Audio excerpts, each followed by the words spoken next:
இன்னைக்கு தேர்ஸ்டே பாபாவோட பிளெஸ்ஸிங்ஸோட நமக்கு என்ன மெசேஜ் கொடுக்குறாருன்னு பார்க்கலாம்.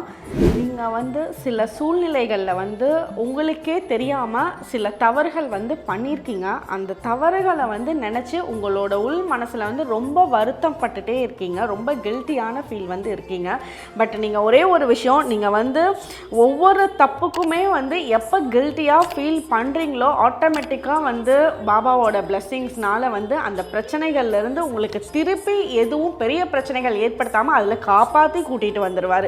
அதுக்கு மேலே நீங்கள் இன்னும் கில்ட்டியாக தான் எனக்கு ஃபீல் ஆகுது, என்னோட பண்ண தப்புகளுக்கு எப்படி ரெமெடி எடுக்கணும்னு தெரில அப்படின்னு நினச்சிங்கன்னா, ஒரு பேப்பரில் 108 தடவை நீங்கள் பண்ணின சில தவறுகளுக்கு சாரி கேட்டு பாபா பாதத்தில் வைங்க.